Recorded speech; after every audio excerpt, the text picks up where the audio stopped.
بسم اللہ الرحمن الرحیم۔ چین بھارت متنازع وادی گلوان کا مسلمانوں سے کیا تاریخی تعلق ہے؟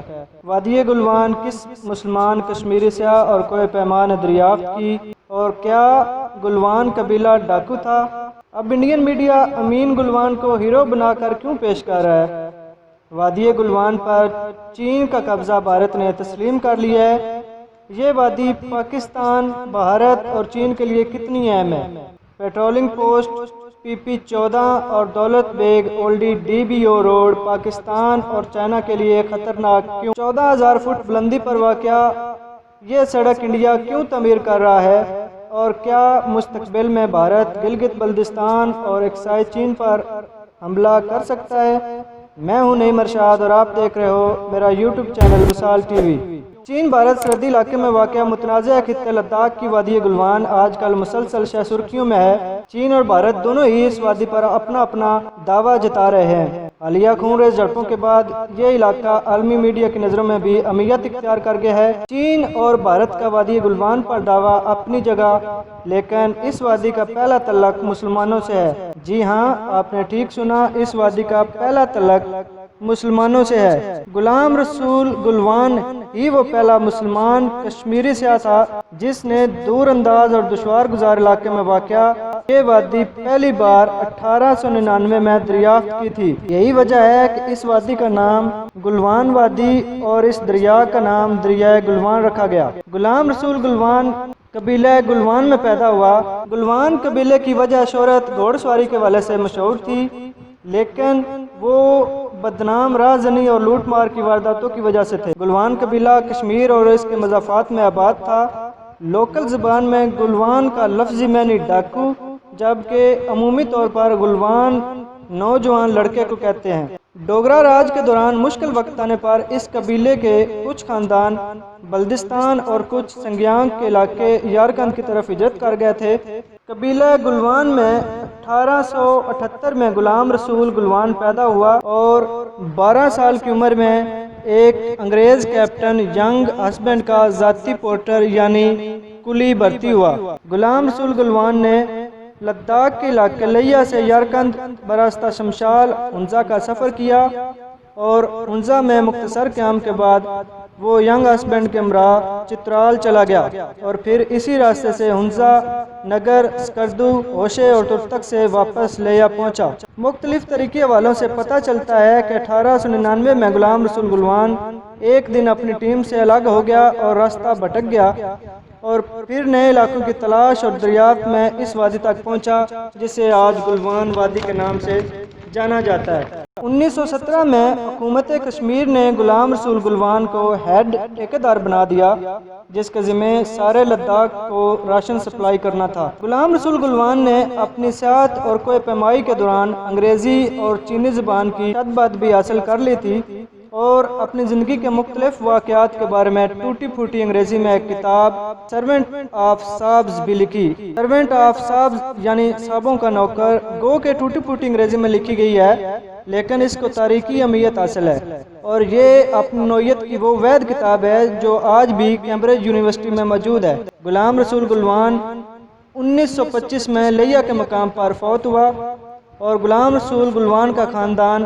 آج بھی لداخ کے علاقے لیا میں آباد ہے۔ جب سے وادی گلوان میں سرحدی تنازع دوبارہ کھڑا ہوا ہے، سوشل میڈیا پر گلوان کا تذکرہ زور پکڑ چکا ہے، اور اس کی کتاب سرونٹ آف سابز کے ساتھ ساتھ اس کے بارے میں لکھی گئی دیگر کتابوں پر بھی گفتگو ہو رہی ہے۔ اس وادی سے مسلمانوں کی تعلق کی بات اتنی پھیلی کہ گوگل پر غلام رسول گلوان کا نام ٹاپ سرچ میں آ رہا ہے، اور اس کے خاندان تک کی سنی گئی ہے۔ گوشہ گمنامی میں زندگی بسر کرنے والے غلام رسول گلوان کے پوتے امین گلوان کو بھارتی میڈیا بار بار دکھایا رہا ہے، اور اس سے یہ منسوب کیا جا رہا ہے کہ چین کا گلوان وادی پر دعویٰ اس لیے بھی جھوٹ ہے کہ گلوان وادی پر کہ امین گلوان کے دادا نے انگریزوں کے ساتھ مل کر اس وادی کو دریافت کیا تھا، اور یہاں چین کا کوئی عمل دخل نہیں تھا۔ چونکہ انگریزوں نے اس کو دریافت کیا تھا، اس لیے یہ علاقہ اب بھارت کا ہے، جو کہ چائنا نہیں مانتا۔ اب آتے ہیں وادی گلوان اتنی اہم کیوں ہے۔ سب سے پہلے دریائے گلوان کی بات کرتے ہیں۔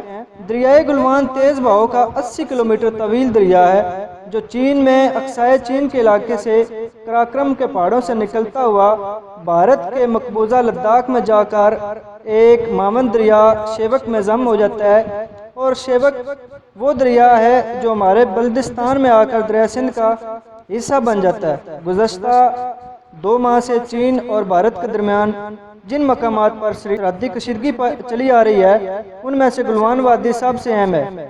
کچھ دن پہلے اسی وادی گلوان میں چین اور بھارت کے فوجیوں کے درمیان جھڑپ ہوئی، جس میں بھارت کا ایک کرنل اور 20 سے زائد فوجی جہنم حاصل ہوئے۔ وادی گلوان کا بیشتر حصہ چین میں واقع ہے، لیکن تھوڑا سا علاقہ بھارت کے آسمانہ قبضے میں بھی ہے۔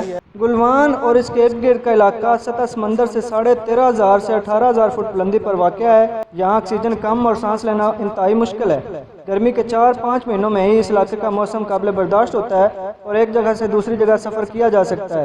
گلوان کے بالکل شمال میں 150 فٹ چوڑا کراکرم کا درہ ہے جو تاریخی گزرگاہ اور سی پیک کا حصہ ہے۔ یہ وہی درہ ہے جو چین کے صوبے سنگیانگ کو تبت سے منسلک کرتا ہے، اور اسی کے مغرب میں کچھ دور سیاچین گلیشیئرز واقع ہیں۔ جولائی 1962 میں بھارت کی گورکھا فوج نے گلوان وادی کے شمال میں ایک فوجی چوکی قائم کی جو درہ کراکرم سے صرف 18-19 کلومیٹر فاصلے پر اور 17,500 فٹ کی بلندی پر واقع ہے۔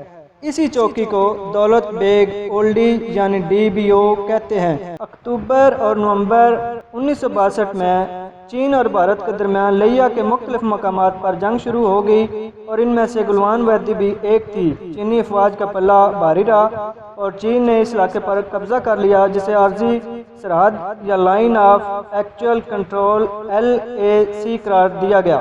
اس نے وادی میں اہم دروں اور اونچے پہاڑی کناروں پر بھی قبضہ کر لیا تھا، لیکن 62 کی جنگ میں چین سے ایک بہت بڑی غلطی یہ ہوئی کہ اس نے بھارت کی درہ کراکرم کے پاس فوجی چوکی یعنی دولت بیگ اولڈی کو قائم رہنے دیا۔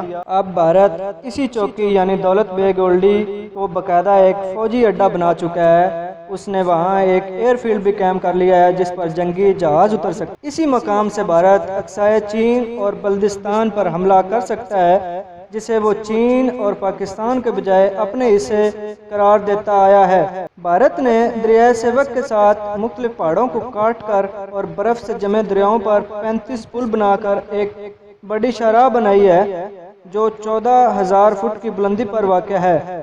یہ سڑک سینکڑوں کلومیٹر تک غیر آباد شدہ علاقوں سے گزرتی ہے اور صرف فوجی مقاصد کے لیے تعمیر کی گئی ہے۔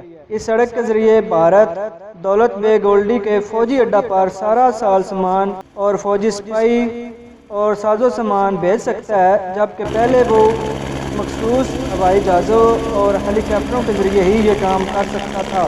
دولت بیگ اولڈی وہ مقام ہے جو کسی وقت بھی گلگت بلتستان پر حملے کے لیے استعمال ہو سکتا ہے۔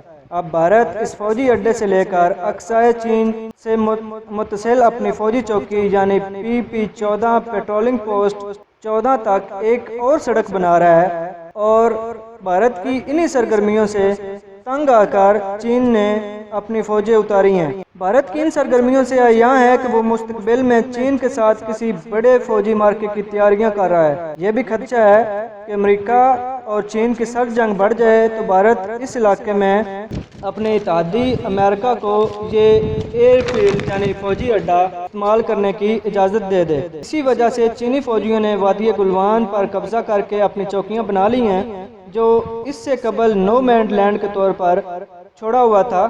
مئی میں ہونے والی جھڑپ کے بعد وادی گلوان میں چین اور بھارت دونوں اپنی اپنی افواج اور ساز و سامان میں اضافہ کر رہے ہیں۔ یاد رکھیں، بھارت فوجوں کا رخ کسی بھی وقت بلتستان کی طرف موڑ سکتا ہے، کیونکہ بھارتی پارلیمنٹ گلگت بلتستان کو اپنا حصہ قرار دے چکی ہے، اور حکمران جماعت کے وزراء بار بار یہ اعلان کر چکے ہیں کہ بھارت گلگت بلتستان کو پاکستان سے چھین کر اپنی حدود میں شامل کر لے گا۔ اس لیے وادی گلوان میں جاری چین بھارت کشمکش کے اثرات پاکستان پر بھی پڑیں گے، اور ہمیں بھی ہمہ وقت تیار رہنا ہوگا۔ پاکستان زندہ باد، پاک فوج پائندہ باد۔ آخر میں ایک ریکویسٹ، اگر ویڈیو اچھی لگے تو لائک اور دوستوں سے شیئر کیجئے اور میرے چینل کو سبسکرائب کیجئے۔ شکریہ۔